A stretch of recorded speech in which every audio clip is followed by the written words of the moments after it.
2 heures du matin. Quelque part à Miami, un trader fixe son écran. Le Bitcoin est en train de tester la zone des 108 000 $. Il y a du bruit, de la tension, de la nervosité. Parce que tout le monde sait ce que ça signifie. Bon, on n'y est pas encore, mais s'il passe ce niveau, il entre en price discovery et la prochaine cible devient 130, voire 150 000. C'est le début d'une vague tectonique. Salut la team Mindset, j'espère que vous allez bien. Aujourd'hui, ce qu'on va vous montrer va vous faire comprendre une chose essentielle. Le marché vient d'entrer dans une autre dimension. Un projet de loi historique sur les stablecoins. Des milliardaires qui annoncent un Bitcoin à 150 000 $. Des airdrops géants pour des millions de wallets. Et un marché qui se réveille partout, en même temps. Installe-toi bien, car il va falloir être bien accroché pour encaisser toutes ces news. Mais avant de plonger dans cette analyse complète, petite parenthèse pour ceux qui veulent investir simplement, sérieusement et efficacement, cette vidéo est en partenariat avec Bitpanda, la plateforme européenne que j'utilise personnellement depuis des années. Pourquoi Bitpanda? Parce qu'on peut y acheter Bitcoin, Ethereum, des actions, du gold tokenisé, tout ça sur une seule app régulée, fluide et ultra intuitive. Et surtout, ils viennent d'annoncer le lancement de leur carte crypto qui vous permet de payer directement avec vos actifs numériques. Alors si vous cherchez une plateforme sérieuse, pensez pour les investisseurs long terme, le lien est en description. Et maintenant, installez-vous, respirez, parce que le Bitcoin est sur le point de devenir complètement dingue. Let's go!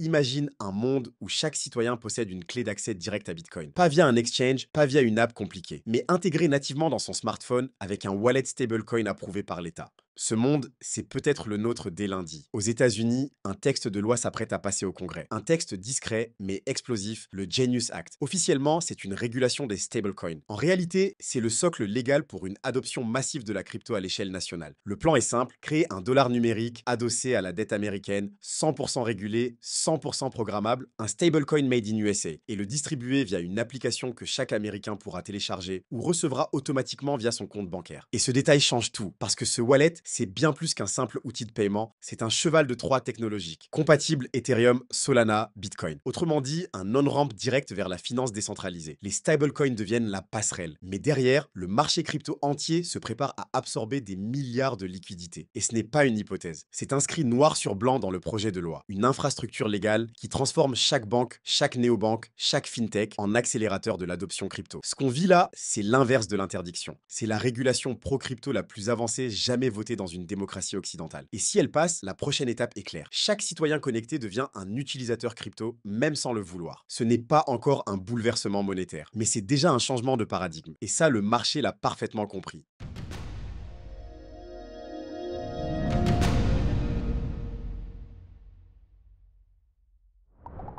Il y a encore 5 ans, dire que le système bancaire allait être dépassé par la blockchain passait pour une provocation. Aujourd'hui, ce sont les héritiers du système qui le reconnaissent publiquement. Dans une interview récente, Eric Trump a lâché une phrase simple mais lourde de conséquences. JP Morgan ferait mieux de se réveiller ou elle va se faire dépasser. Et derrière cette déclaration, une vérité brutale, les banques ne servent plus à grand chose à part ralentir l'économie. Chaque semaine, des milliers d'Américains attendent un virement bancaire coincé dans un système SWIFT qui date des années 70. Fermé le week-end, lent, hors de prix. Pourquoi continuer à utiliser ça quand une transaction stablecoin prend 2 secondes, coûte 3 centimes et fonctionne 24 heures sur 24? C'est cette réalité qui pousse des géants comme BlackRock, Fidelity ou PayPal à accélérer leur intégration blockchain. Parce qu'ils savent une chose, ce n'est plus un choix, c'est une question de survie. Et ce que les États-Unis sont en train de construire avec le Genius Act, c'est un système où les banques n'ont plus le monopole de l'infrastructure financière. Le dollar numérique sera émis, régulé, surveillé, mais il ne sera plus lié à un compte bancaire classique. Il sera détenu en direct dans un wallet personnel, comme un compte sur Ethereum. Et ça change tout. La séparation entre banque et commerce devient stratégique. Le texte de loi interdit à des géants comme Meta, Amazon ou Google d'émettre leur propre stablecoin. Mais surtout, il empêche aussi les banques de verrouiller l'accès. Résultat, un nouvel acteur peut émerger, plus rapide, plus transparent, plus flexible. Et cet acteur, c'est l'écosystème crypto. Toutes ces blockchains deviennent des rails financiers alternatifs. Pas dans 10 ans, maintenant. Le cadre légal est en train de tomber en place. Et les murs qui protégeaient les banques sont en train de s'effondrer.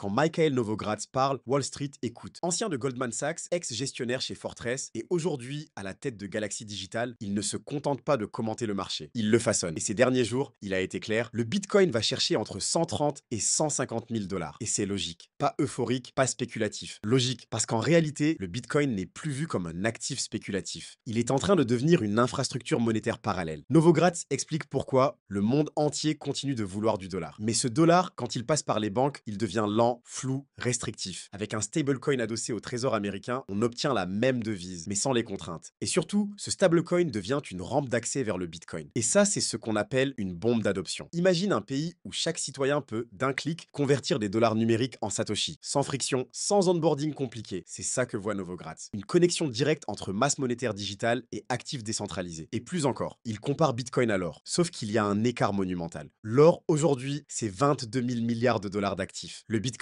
à peine 2 000 milliards. Autrement dit, si la confiance se déplace, ne serait-ce que partiellement, la trajectoire vers 150 000 dollars devient presque mécanique. Et selon lui, ce n'est pas une question de si, c'est une question de quand.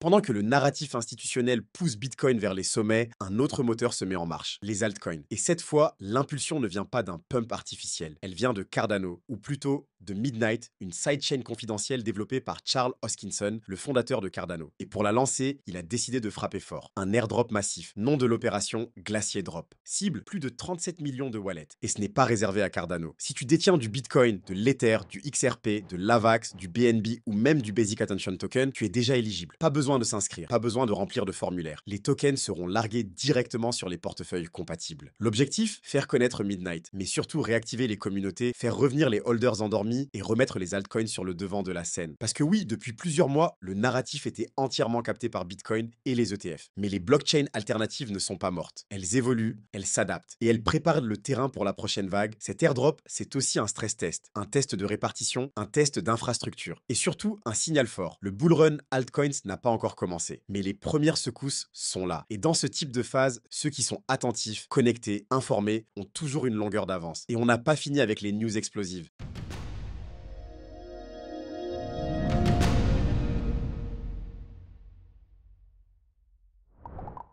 Si tu penses encore que la crypto se résume aux traders, aux ETF et aux tokens à la mode, tu rates l'essentiel. La vraie adoption ne passe pas par les graphiques, elle passe par la culture. Et cette culture est déjà en train de muter. Exemple concret, le jeu Off the Grid, l'un des projets crypto gaming les plus actifs du moment, vient d'annoncer la migration de milliers de joueurs vers sa propre blockchain. Nom du réseau, Guns. Ce n'est pas juste un jeu, c'est un écosystème complet avec son économie interne, ses règles, ses tokens et maintenant sa propre infrastructure blockchain. C'est super important parce que chaque joueur qui migre sur cette chaîne devient, sans même le savoir, un utilisateur actif de Web3. Pas besoin de lui parler de DeFi, de Layer 2 ou de bridge interopérable. Il joue, il gagne, il utilise. Point. Et ça, c'est le modèle de l'adoption silencieuse. Pendant que certains attendent un moment Apple où la crypto deviendra mainstream d'un coup, ce sont des millions de petits usages quotidiens qui, peu à peu, font basculer le monde. Le divertissement, les jeux, les réseaux sociaux, les paiements entre amis. Tout est en train de se déporter vers des systèmes distribués. Et ce mouvement-là, aucune régulation ne peut l'arrêter parce qu'il ne vient pas d'en haut, il vient des usages. Ce n'est pas une révolution médiatique, c'est une évolution structurelle. Et si tu veux comprendre où va le marché, ne regarde pas seulement les prix. Regarde les comportements, regarde où les gens passent leur temps, parce que c'est toujours là que la valeur finit par s'accumuler. Ce qu'on vient de voir dans cette vidéo, ce n'est pas juste un énième rebond du Bitcoin, c'est un alignement de plaques tectoniques, un cadre légal historique aux États-Unis, des banques sur le point de se faire dépasser par la tech, un wallet crypto dans chaque poche, des altcoins qui préparent leur relance, et une adoption culturelle portée par les jeux, les plateformes, les usages concrets. Quand Michael Novogratz parle de 150 000 dollars pour le Bitcoin, ce n'est pas une prophétie, c'est une trajectoire de fond qui se construit brique après brique sous nos yeux. Et maintenant, la vraie question c'est, quelle position veux-tu avoir dans cette nouvelle phase? Spectateur ou acteur? Et pour ceux qui veulent se positionner sérieusement, je vous rappelle que cette vidéo est en partenariat avec Bitpanda, la plateforme que j'utilise personnellement pour gérer mon portefeuille long terme, en crypto, en actions, en ETF ou en métaux précieux, le tout depuis un seul compte régulé, simple à utiliser et 100% européen. Bitpanda vient de lancer sa carte crypto qui vous permet de dépenser vos actifs comme de l'argent classique. C'est un pont concret entre l'économie traditionnelle et l'univers Web3. Tu trouveras le lien en description si tu veux tester. Et comme toujours, ce n'est pas un conseil en investissement, mais ce que tu viens d'entendre peut littéralement changer ta vision du marché. Demain, on continuera à décoder les signaux faibles, à suivre les vrais mouvements de fond et à se préparer, parce que le plus gros n'a pas encore commencé. Prenez soin de vous, excellents investissements à tous, c'était Mansour. Peace.